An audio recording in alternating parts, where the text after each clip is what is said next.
오늘은 어린이 주일입니다. 저는 우리 교회에 어린이들이 더 많아졌으면 좋겠습니다. 우리 뛰어다니고 기뻐하며 즐거워하는 아이들의 소리가 더 커졌으면 좋겠어요. 오늘 예배드리고 나가실 때 애들이 보이거들랑 아는 애들이든지 아니든지 간에 지나가는 애들이 있으면 그냥 한 말씀 축복해 주시고 마음으로라도 기도해 주시고 그러면 좋을 것 같습니다. 또 오늘은 우리 교회 창립 48주년 기념주일이기도 합니다. 우리 교회를 세우신 분은 하나님이신 줄로 믿습니다. 또 오늘까지 인도하신 분도 하나님이신 줄로 믿습니다. 하나님이 교회를 세우셨기 때문에 어떤 목적이 있으셔서 교회를 세우신 것 아니겠습니까? 저는 오늘 그래서 그 목적이 무엇인지를 밝히고 또 우리가 같이 마음을 모으고 다시금 다짐하는 그런 시간이 되기를 바랍니다. 요즘 교회가 위기다라는 그런 이야기들을 많이 들어보셨을 것입니다. 한 20년 전만 하더라도 몇몇 소수의 예언자적인 시각을 가지고 있는 사람들만 하던 얘기입니다. 그러나 오늘날에는 교회 다니는 모든 성도들이 다 교회는 위기다, 지금 문제가 있다, 이렇게들 이야기를 합니다. 그러나 우리가 교회가 위기라는 것에 대해서 새삼스러워 할 필요도 없고 두려워할 필요도 없습니다. 왜냐하면 2000년 기독교 역사 속에서 교회가 위기가 아니었던 적은 단 한 번도 없었기 때문입니다. 언제나 교회에는 끊임없이 위기가 찾아왔고 도전이 있었습니다. 그 위기와 도전에 응전하면서 오늘까지 교회가 이어져 온 것입니다. 교회가 위기와 도전에 직면했을 때마다 우리 하나님께서는 다시금 교회를 일으키시고 다시금 세워주셨습니다. 굉장히 어려운 방법이 아닙니다. 아주 단순하고도 분명한 방법입니다. 그것은 무엇이냐면 예수께로 돌아가자. 한번 따라해 보시기 바랍니다. 예수께로 돌아가자. 예수께로 돌아가자. 이 슬로건 아래 많은 사람들이 십자가 아래로 예수님께로 돌아가 그분의 말씀을 듣고 그분이 주신 사명을 감당하려고 할 때 교회는 다시금 세워졌고 회복되었고 치유가 되었습니다. 시대적으로 문화적으로 코드를 잘 맞춰서 세상에 교회가 잘 맞춰서 순응하면 이 위기를 극복할 것이다? 아닙니다. 여러 가지 다양한 프로그램 또는 성경 공부를 통해서 이 위기를 극복할 수 있을 것이다? 아닙니다. 그렇지 않습니다. 물론 필요 없다는 말이 아닙니다. 프로그램도 필요하고 성경 공부도 필요하고 시대적인 요구와 문화적인 코드를 맞추는 것도 필요합니다. 그러나 그것이 핵심은 아니라는 것입니다.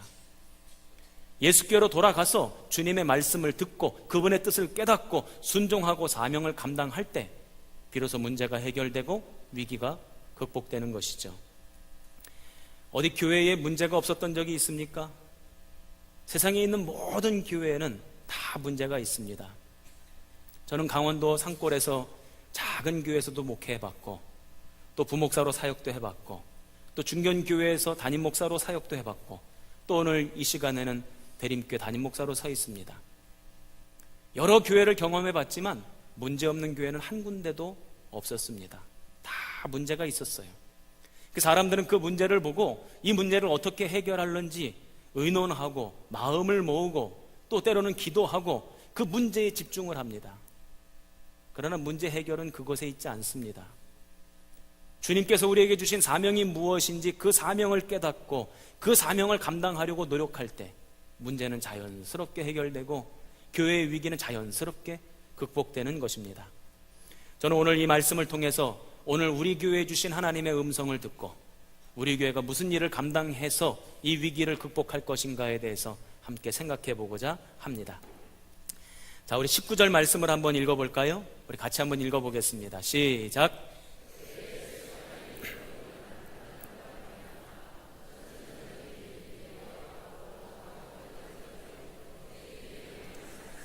아멘. 스데반의 일로 일어난 환난으로 말미암아 사람들이 흩어졌답니다. 그래서 베니게와 구브로와 안디옥까지 가게 되었다 하는 말씀입니다. 스데반의 일이 무엇입니까? 초대교회는 12사도 이외에 7명의 집사를 따로 세웠습니다. 스데반은 그 중에 한 명입니다. 이 스데반 집사는 성전으로 올라가서 주의 말씀을 증거하고 복음을 전파합니다. 제사장들과 바리새인들과 유대 종교 지도자들을 향하여서 주의 말씀을 전파합니다. 그때 이들이 그 말씀을 듣고 아멘하면 얼마나 좋았을까 싶습니다. 그러나 이를 갈면서 원통해하면서 스데반을 돌로 쳐 죽였다는 것입니다. 그래서 스데반 집사는 처음으로 순교당한 사람입니다. 이 일을 계기로 예루살렘 교회에 큰 박해가 시작되었다 하는 것입니다. 사도행전 8장 1절에 보면 그날에 예루살렘에 있는 교회에 큰 박해가 있어 사도 외에는 다 유대와 사마리아와 모든 땅으로 흩어지니라. 예루살렘 교회에 박해가 시작되고 환란이 시작돼서 사람들이 다 흩어지게 되었다는 것입니다. 예루살렘에서 유대 땅으로, 유대 땅에서 사마리아 땅으로, 사마리아에서 땅 끝까지 그렇게 흩어지게 되었다는 것입니다. 여러분, 이 말씀을 들으면서 떠오르는 성경 구절 없습니까? 머릿속에 떠오르는 성경 구절이 있어야 맞는데요. 사도행전 1장 8절의 말씀입니다. 오직 성령이 너희에게 임하시면 너희가 권능을 받고 예루살렘과 온 유대와 사마리아와 땅 끝까지 이르러 내 증인이 되리라 하시니라. 아멘. 예루살렘 교회에 핍박이 왔고 환란이 임해서 사람들이 흩어지게 된 것이고 도망가게 된 것이지만, 그러나 그것은 그냥 그렇게 된 것이 아니라 우리 주님의 말씀이 이루어진 것이다, 이런 뜻입니다. 즉 이 말씀을 자세히 살펴보면 예루살렘 교회에 찾아온 환란과 핍박은 그저 단순히 일어난 환란과 핍박이 아니라 그 속에 하나님의 섭리와 계획과 뜻이 다 담겨져 있었다는 것입니다. 땅끝까지 가서 증인의 삶을 살라는 하나님의 숨겨진 의도가 그 역사 가운데 있었다 하는 것입니다. 저와 여러분의 삶 가운데도 때때로 환란이 찾아올 때가 있죠. 우리 성도들의 삶을 돌아다 보면 고단한 인생을 살아가는 분들이 계십니다. 여러분, 그러나 걱정하지 마십시오. 그 가운데 하나님의 섭리와 계획이 있습니다. 하나님께서 아름다운 계획을 해놓으셨습니다. 그 속에서 하나님이 예비하신 셈을 발견하시기를 주님의 이름으로 부탁을 드립니다. 우리 인생의 환란, 우리 인생의 곤고가 그냥 온 것이 아니라는 거예요. 다 하나님의 섭리와 계획이 그 속에 담겨져 있다는 것입니다. 그러므로 보물찾기 하듯이 찾아보라는 거예요. 하나님의 뜻을 발견해 보라는 것입니다. 그러면 그 속에 보물이 있고 그 속에 하나님이 예비하신 셈이 있다는 것입니다. 저는 시편 84편 6절 말씀을 참 좋아합니다. 그들이 눈물 골짜기로 지나갈 때에 그곳에 많은 샘이 있을 것이며 이른 비가 복을 채워주나이다. 눈물 골짜기로 지나갈 때에 그곳에 슬픔과 아픔만 있을 줄 알았는데 그 속에 하나님이 예비하신 샘이 있었다는 거예요. 그래서 그 샘물을 마시고 시원함을 맛보게도 하시고 그 샘물 때문에 죽어져 가던 것들이 다시 살아나게 되는 역사가 그 속에 있다는 것입니다. 믿으십니까? 저와 여러분의 인생에 샘이 있을 줄로 믿습니다. 하나님께서 예루살렘 교회의 성도들을 왜 흩으셨습니까? 복음 전하라고 흩으셨어요. 마가의 다락방에서 성령을 받고 권능을 받았습니다. 그러면 흩어져서 복음을 전해야 될 것 아닙니까? 그런데 예루살렘 교회 성도들이 모여 있었대요. 흩어지지 않았답니다. 그러자 하나님께서 환난을 주시고 핍박을 주셔서 그들을 흩어 놓으셨다는 것입니다. 흩어지지 않으니까 흩어지게 만드셨다는 거예요. 신약 성경에 보면 우리 한글로는 교회라고 되어 있는 단어가 헬라어 성경으로 보면 두 가지 단어로 나옵니다. 이 두 가지가 다 교회라는 말로 번역이 되어져 있어요. 이 두 개가 뭐냐면 하나는 바실레이아, 하나는 에클레시아라는 말입니다. 한번 에클레시아 따라해 보세요. 에클레시아. 바실레이아는 나중에 제가 따로 설명드리고, 이 에클레시아라는 말은 무슨 뜻인가 봤더니 사람들의 모임이다, 이런 뜻입니다. 그런데 이 말의 뜻을 더 깊이 찾아 들어가면 사람들이 모였다가 흩어졌다가 모였다가 흩어졌다가, 이게 에클레시아고 이게 교회라는 거예요. 그래서 오늘 저와 여러분은 이 예배당에 모였습니다. 왜 모였죠? 예배드리기 위해서 모였습니다. 그러면 이제 모였으니까 안 흩어져야 되겠네요. 예배 끝나도 계속 여기 계실 겁니까? 흩어져야 되는 거죠. 교회는 모였다가 또 흩어졌다가 다시 또 모였다가 흩어졌다가 아멘 할 때까지 모이고 아멘 할 때까지 흩어질 거니까 모였다가 흩어졌다가 이게 교회라는 거예요. 그런데 왜 모이느냐? 예배하며 은혜 받으려고 모이는 거예요. 예배 드리면서 우리가 은혜 받았으면 그 은혜 받은 것 가지고 그 권능을 가지고 세상으로 흩어져서 뭐 하라는 겁니까? 전도하라는 거예요. 증인의 삶을 살라는 겁니다. 한번 따라해 보시기 바랍니다. 모여서 예배하고, 다시 한번 모여서 은혜 받고, 흩어져서 전도하자. 이게 바로 교회라는 거예요. 잘 모이고 잘 흩어지는 것, 이게 바로 교회라는 것입니다. 그래서 주님은 오늘 예루살렘 교인들을 흩어 놓으셨어요. 그러면 흩어진 자리에서 그들이 복음을 전하면 되겠지요. 그런데 잠시 전에 우리가 읽어봤던 19절 말씀을 보면 이렇게 기록이 되어져 있습니다. 그 흩어진 자들이 유대인에게만 말씀을 전하는데, 유대인들에게만 복음을 전하고 유대인들에게만 예수를 증언했다는 것입니다. 그게 예수님의 뜻입니까? 유대인에게만 복음 전하는 것? 아니잖아요. 주님은 여러 번 당신의 뜻을 밝히셨습니다. 사도행전 1장 8절 말씀을 보아도 예루살렘에 머물지 말고 유대로 나가고, 유대에만 머물지 말고 사마리아로 나가고, 사마리아에만 머물지 말고 땅끝까지 가라는 거예요. 마태복음 28장 19절 말씀에도 가서 모든 민족으로 제자를 삼으라는 것입니다. 마가복음 16장에도 온 천하에 다니며 만민에게 복음을 전하라. 이것이 주님의 뜻입니다. 이스라엘 유대인들에게만 복음 증거할 것이 아니라 모든 나라와 모든 민족과 모든 열방에 복음을 전하라. 이것이 주님의 뜻입니다.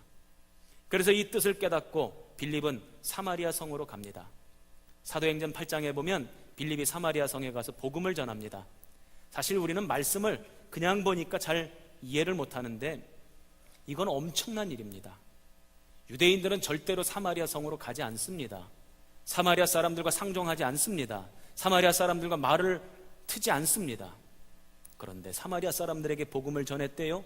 많은 이들이 주께로 돌아왔답니다. 그래서 사도행전 8장 8절에는 그 성에 기쁨이, 큰 기쁨이 있었다, 이렇게 성경은 기록하고 있습니다. 사도행전 10장에는 하나님이 베드로에게 환상을 보여주십니다. 이방인 로마 사람 고넬료에게 가서 복음을 전하래요. 베드로가 그렇게 못하겠다고 고집을 피웁니다. 주님이 계속해서 말씀을 하십니다. 그래서 할 수 없어서 베드로가 고넬료의 집에 가서 고넬료에게 복음을 증거하고 고넬료의 가족들에게 예수를 전파합니다. 그런데 그들이 예수를 다 영접하죠. 그리고는 충만한 성령의 임재가 일어납니다. 베드로가 이것을 목격해요. 그리고는 이렇게 고백합니다. 사도행전 11장 18절, 이방인에게도 생명 얻는 회개를 주셨다 하니라. 하나님은 끊임없이 말씀하셨습니다. 당신의 뜻을 밝히 보여주셨어요. 여러 가지 사인을 보여주셨습니다. 그럼에도 불구하고 이 유대교 출신 초기 기독교인들은 유대인에게만 말씀을 전했대요. 왜 그랬을까? 유대인들에게는 뿌리 깊이 박혀있는 고정관념이 하나 있습니다. 그게 뭐냐면 이방인은 구원받지 못한다.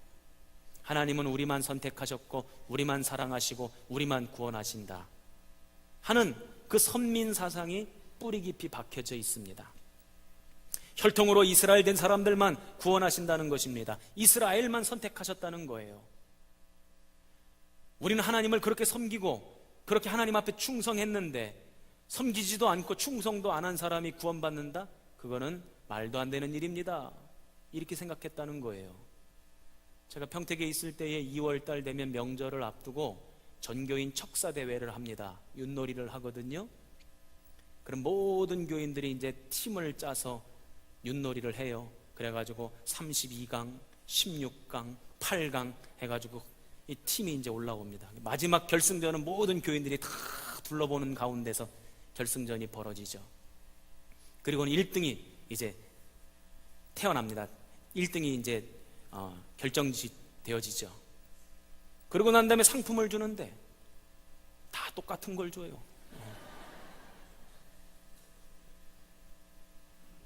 그러면 제일 억울해할 팀이 어떤 팀일까요? 1등한 팀.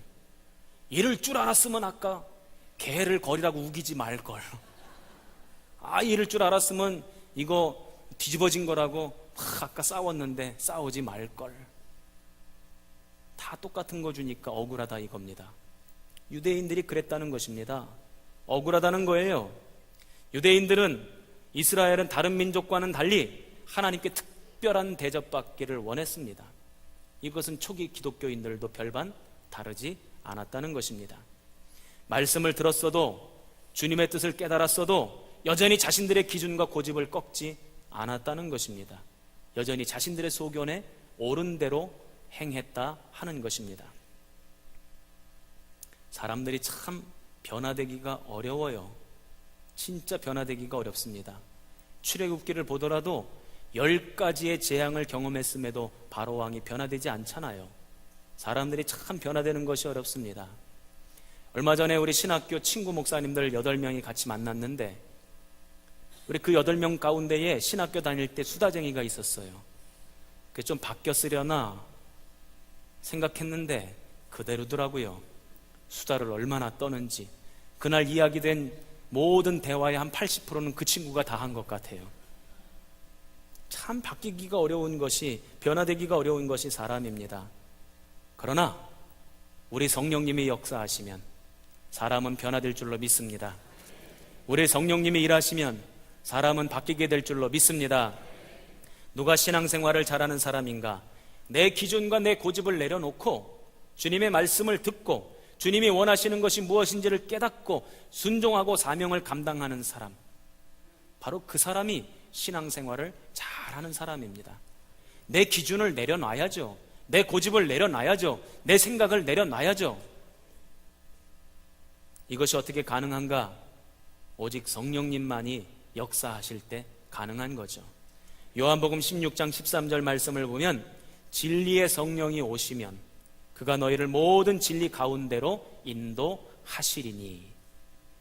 고린도전서 3장 12절 말씀을 보면, 오직 하나님으로부터 온 영을 받았으니 이는 우리로 하여금 하나님께서 우리에게 은혜로 주신 것들을 알게 하려 하심이라.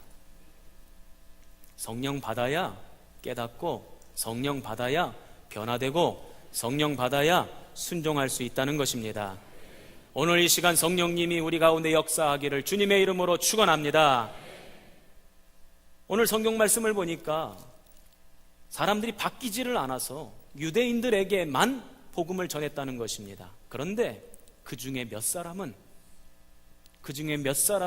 그렇지 않았다는 거예요. 우리 20절 말씀을 읽어볼까요? 시작.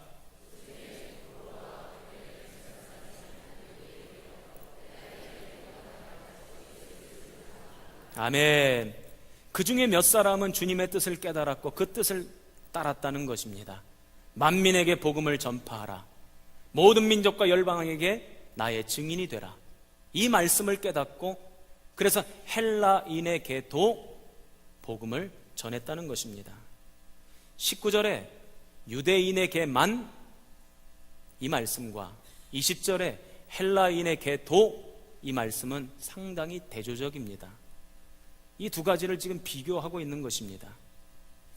제가 오늘 설교 제목을 만과 도 이렇게 써놨어.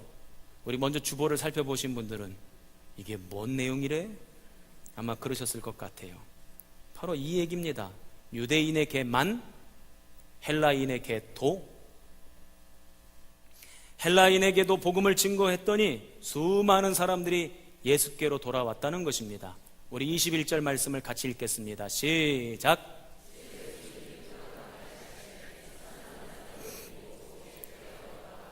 아멘.